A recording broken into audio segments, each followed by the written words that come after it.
Sir 'ధురంధర్‌కి' ఎటువంటి promotion లేకుండా భారీ హైప్ క్రియేట్ అయింది. ఓటీటీలోకొచ్చిన తర్వాత కూడా బాగా చూసారు. ఇప్పుడు 'ధురంధర్ 2'కి కూడా ఎటువంటి ప్రమోషన్ చేయలేదు వాళ్ళు. కానీ తెలుగులో కూడా చూడాలని ఇక్కడ ప్రేక్షకులు కూడా టికెట్స్ పెట్టగానే బుక్ చేసుకున్నారు. తెలుగు లాస్ట్ మినిట్‌లో క్యాన్సిల్ అవ్వడం, రిఫండ్ రావడం అనేది జరిగింది. అంటే కంటెంట్ బావుంటే హీరో ఎవరు? అసలు ఆ సినిమా లాంగ్వేజ్ ఏంటి? ఎక్కడి నుంచొచ్చింది? ఏంటి? అనేది చూడకుండా డెఫినెట్‌గా ఆదరిస్తారు. థియేటర్స్‌కొస్తారు అనేది ఈ సినిమా ప్రూవ్ చేసిందనుకోవచ్చా? అసలు 'ధురంధర్ 2' మీద మీ రివ్యూ ఏంటి? ఒకటండి 'ధురంధర్' సినిమా అది ఇంకా స్టిల్ రన్నింగ్. ఇది పార్ట్ 1 అని చెప్తున్నటువంటి ఇది ఇప్పటికీ అది ఓటీటీలోకొచ్చి చాలా రోజులు అయినప్పటికీ కూడా ఇప్పటికీ ప్రతి సెంటర్‌లోనూ కనీసం 4 స్క్రీనుల్లో దాని ప్రెజెన్స్ ఉంది. ఇంక్లూడింగ్ హైదరాబాద్. విజయవాడ లాంటి చోట్ల కూడా ఉందది. ఇంకా స్టిల్ ఒక స్క్రీన్‌లో నడుస్తోంది.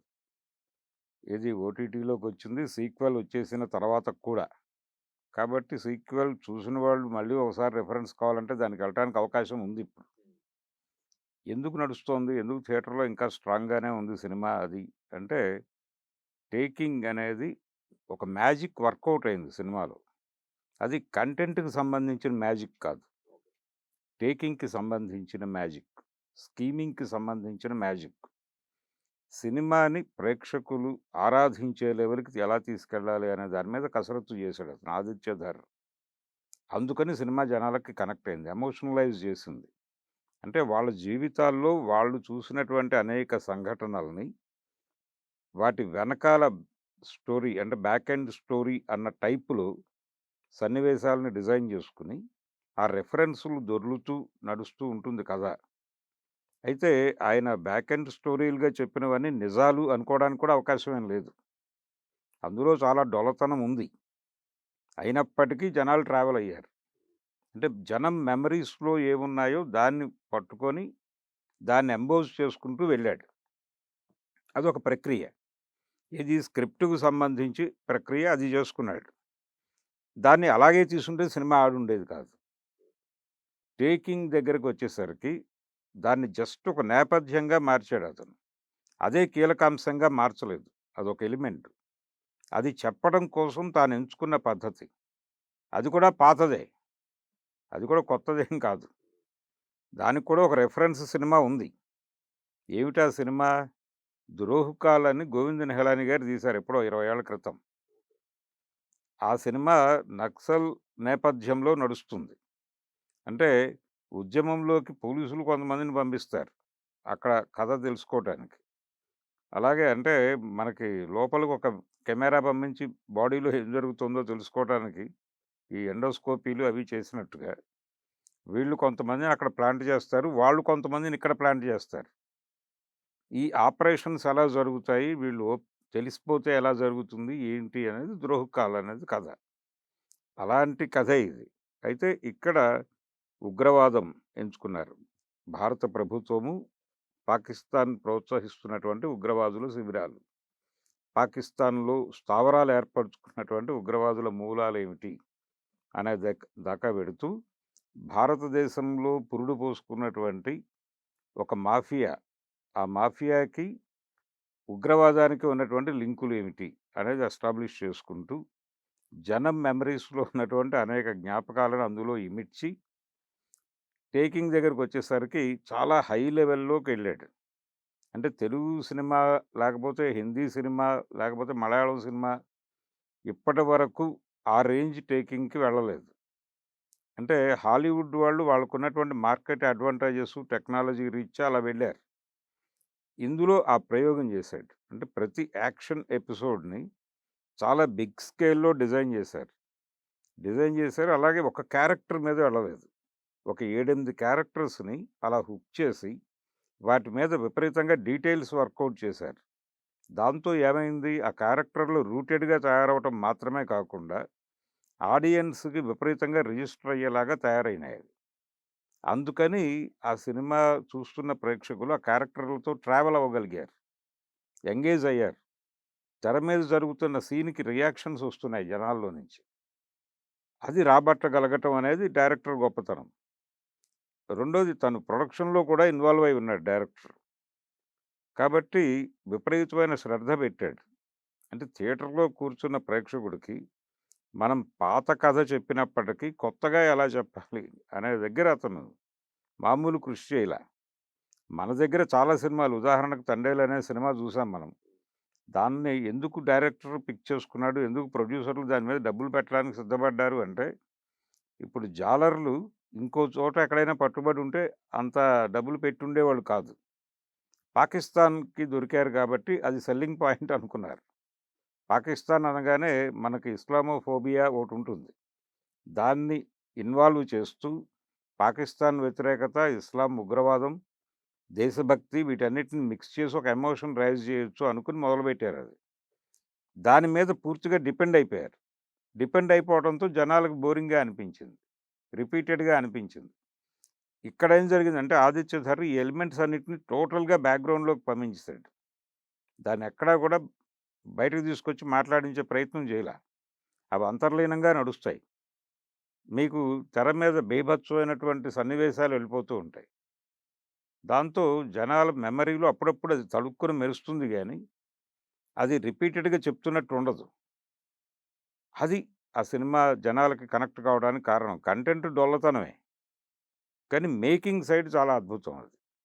అందుకని వర్మ గారు కనెక్ట్ అయ్యాడు. అలాగే వాళ్ళ లోపల జరిగేటువంటి అంతర్మథనాలు, కుట్రలు, కుతంత్రాలు దీనికి సంబంధించిన విపరీతమైన స్టడీ చేశాడతను. అది జనాల్ని పట్టుకుంది. అంటే ఒక స్పై ఇంకొక స్పైని గుర్తించలేక అతని మీద స్పై చేసుకుంటూ తిరుగుతూ ఉంటాడు. అతను కూడా తనలాంటి వాడే అనే విషయం అతనికి అర్థం కాదు. ఇవి జనాల్ని విపరీతంగా పట్టుకున్నాయి. అది ఆ లెవెల్‌లో కథ రాసుకోగలిగితే అంటే ఆ లెవెల్‌లో డిజైన్ చేసుకోగలిగితే సినిమాలు థియేటర్‌లో చూడటానికే ఇష్టపడతారు జనాలు. ఓటీటీలోనో లేకపోతే సెల్ ఫోన్‌లోనో చూస్తే ఆనే సినిమా కాదది. చూసినా గానీ ఇది ఫోన్‌లో చూసిన వాడికి థియేటర్‌కెళ్ళి చూడాలనే మూడొస్తుంది. అది క్రియేట్ చేయగలిగాడు. అందుకని 1350,00,00,000 వాళ్ళు పార్ట్ 1 నుంచి కలెక్ట్ చేయగలిగారు. ఇప్పుడు ఈ సినిమా లోకల్ లాంగ్వేజెస్‌లోకి పంప్ చేయటం వలన ఇంకొక 500,00,00,000 యాడ్ అయ్యే ప్రమాదం అయితే ఉంది. అంటే 1800 నుంచి వాళ్ళు ఈజీగా 2000 టార్గెట్‌తో మొదలుపెట్టారు ఈ ప్రాజెక్ట్. అది రీచ్ అవ్వడానికి అవకాశం అయితే ఉంది. దానికి ఆల్రెడీ మంచి రిసెప్షన్ దొరికింది జనాలు. ప్రీమియర్స్ నుంచే జనాలు ఆ సినిమాని మోయటానికి సిద్ధపడ్డారు. ఆ సిద్ధపడటం అనేది బాక్స్ ఆఫీస్ దగ్గర కనిపిస్తోంది. అలాగే దానికి పోటీ గూడా ఏమీ లేదు. అంటే తెలుగుకి సంబంధించి 'పవన్ కళ్యాణ్' సినిమా అన్నారు గానీ, ఇది నిలబడే వ్యవహారంలాగా లేదు. సో, ఈ ప్రభంజనం కొనసాగుతుంది. సినిమా చూసిన వాళ్ళ బుర్రల్లో కనీసం 1 వీక్ నిలబడుతుంది ఆ సినిమా. అంటే ఏదో ఒక చోట అది రన్ అవుతూ ఉంటుంది. ఇది పార్ట్ 1కి కూడా జరిగింది. దానికంటే ఇంకొంచెం డెప్త్‌కెళ్ళి చేశారిది. టోటల్ పాకిస్తాన్‌లో జరుగుతుంది కథ. పాకిస్తాన్ టెరైను, వాళ్ళు చూపించిన పద్ధతి, వాళ్ళు ఎంచుకున్న లొకేషన్సు, వాళ్ళు వేసుకున్న సెట్సు, వాళ్ళు ఆర్గనైజ్ చేసినటువంటి జనాలు, ఇదంతా చాలా ఆర్గానిక్‌గా ఉంటుంది. మీకెక్కడా కూడా కృత్రిమంగా ఉండదు. నిజంగానే ఆ సన్నివేశంలో మనం ఉన్నామేమో అని జనాలు అనుకుంటారు. ఆ రేంజ్‌కి వెళ్లి టేకింగ్ చేయటం. ముఖ్యంగా ప్రీ క్లైమాక్సు అలాగే చాలా రిఫరెన్సులు తీసుకొచ్చాడు కథలోకి. పాకిస్తాన్‌కి, బెలూచిస్తాన్‌కి ఉన్నటువంటి ఘర్షణ అది వచ్చింది కథలోకి. వీళ్ళు వాళ్ళని ఎంత చులకనగా చూస్తారు, వాళ్ళు వీళ్ళని ఎలా చూస్తారు అనేది కూడా డ్రైవ్ చేశాడు. దాంతో పాటు 71లో జరిగినటువంటి బంగ్లాదేశ్ విభజన. ఆ సమయంలో అక్కడికి వెళ్ళినటువంటి పాకిస్తాన్ సైన్యం చేసినటువంటి దుర్మార్గాలు. దాని మీద ఒక చర్చ. ఇవన్నీ పెట్టటం వల్ల ఏంటంటే ఇవన్నీ జనాలకు తెలుసు. అలాగే బాంబే మాఫియా. ఆ మాఫియాకి అక్కడ ప్రస్తుతం నడుస్తున్నటువంటి లింకుసు. వీటన్నిటిని ఎస్టాబ్లిష్ చేసుకుంటూ వెళ్ళాడు. అది కనెక్ట్ అయింది జనాలకి. 'తాజ్' హోటల్ మీద దాడి ఇవన్నీ. ఈ సంఘటనలు వీటికి ఇందులో భాగస్వాములైన వాళ్ళని టార్గెట్ చేసి ఎలిమినేట్ చేయటం, ఇవన్నీ జనాలను ఉత్సాహపరిచినాయి. అలా ఉత్సాహపరుస్తూ, కొత్తదనంగా కనిపిస్తూ, బోరింగ్ అనిపించకుండా ఎక్కడ 3 గంటల 50 నిమిషాలు కూర్చోబెట్టగలిగాడు థియేటర్‌లో. ఇంకొంతసేపు ఉన్నా చూడటానికి సిద్ధంగా ఉన్నట్టుగా కనిపించారు జనం. అంటే మీరు లేచి వెళ్ళండిక అని చెప్పే వరకు కూర్చొని చూసారు సినిమాని. అది గొప్పతనం. 'ధురంధర్ 2' చూసిన తర్వాత అల్లు అర్జున్ కూడా ట్వీట్ చేశారు సార్. ఆ ట్వీట్ చూసిన తర్వాత ఇటు పవన్ కళ్యాణ్ ఫ్యాన్స్ కొంత నిరాశకి గురైనట్టు తెలుస్తుంది. వాళ్ళు కొంచెం కామెంట్ చేస్తూ వైరల్ చేస్తున్నారు ఆ ట్వీట్‌ని. ఎందుకంటే ఇటు 'ఉస్తాద్ భగత్ సింగ్' రిలీజ్ అవుతుంటే మీరు 'ధురంధర్ 2' గురించి ఎలా పొగుడుతూ ట్వీట్ చేస్తారు? పక్క పక్క సినిమాని ఎలా పొగుడుతారు మీరు అని చెప్పేసి. ఇప్పుడు ఏది సెంట్రిక్‌గా ఉండదు. ఎవరి అభిప్రాయాలు, అభిప్రాయాలు సెంట్రిక్‌గా ఉండాలి అనుకోవడం తప్పు. అంటే ఒకవైపే చూడు, రెండో వైపు చూడకు అన్న ధోరణిలో మాట్లాడటం అది అన్‌డెమోక్రటిక్ అవుతుంది. ఎవరైనా వాళ్ళకి నచ్చిన విషయం మాట్లాడతారు. నచ్చిన సినిమా గురించి మాట్లాడటం అనేది హక్కు. అది భావ ప్రకటన స్వేచ్ఛకు సంబంధించిన వ్యవహారం. ఇప్పుడు ఆయన అలా మాట్లాడటం తప్పు అని ఘర్షణకు దిగటం యాంటీ కాన్స్టిట్యూషనల్ అవుతుంది. ఆ ధోరణి వ్యక్తమైతే అది తప్పే నిర్మొహమాటంగా. అంటే మీ సినిమా బాగుంటే దాన్నెందుకు మాట్లాడరు? ఆ సినిమా అద్భుతంగా తీసుంటే డైరెక్టర్ గారు, ఆ డైరెక్టర్ ఆయనకు తెలియని డైరెక్టర్ ఏం కాదు కదా! ఆయనతో 'డీజే' అనేటువంటి సినిమా చేసిన డైరెక్టరే కదా! అది కూడా ఏమి ఇంపాక్ట్ చేసింది, క్రియేట్ చేసింది బాక్స్ ఆఫీస్ దగ్గర అనేది కూడా అందరికీ తెలుసు. దానికి కూడా ఒక మాతృక ఉంది. అదుర్స్ నుంచి పుట్టినటువంటి ఆలోచనతో నడిచిన సినిమా అది. కానీ దాంతో మ్యాచ్ చేయలేకపోయింది కదా ఈ సినిమా. ఆ లోపం ఎవరిది అంటే మళ్ళీ డైరెక్టర్ వైపే వేలు చూపించాల్సిన పరిస్థితి వస్తుంది.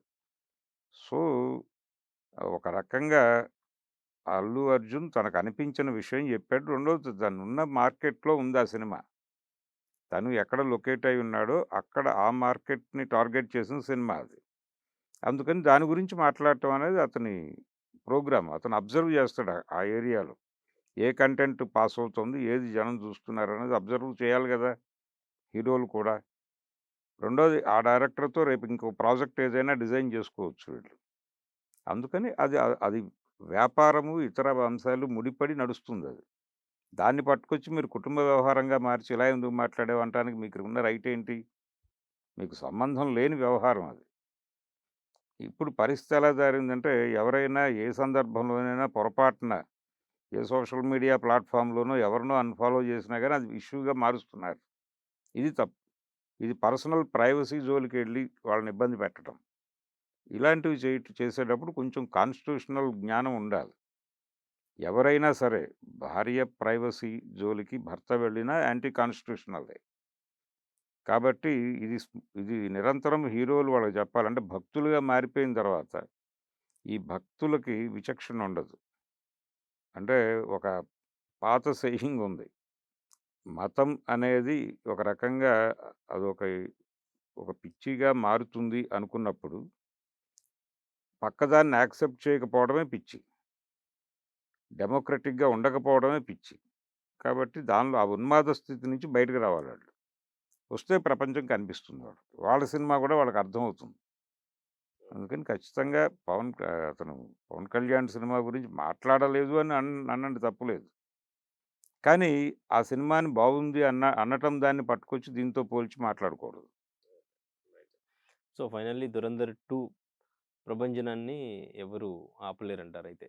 ఆపలేరు అనేది కాదు. జనాలు చూస్తారంతే. ఇప్పుడు ఆ సినిమాని ఎందుకు చూసారు? 1350,00,00,000 ఎందుకు ఇచ్చారు దానికి?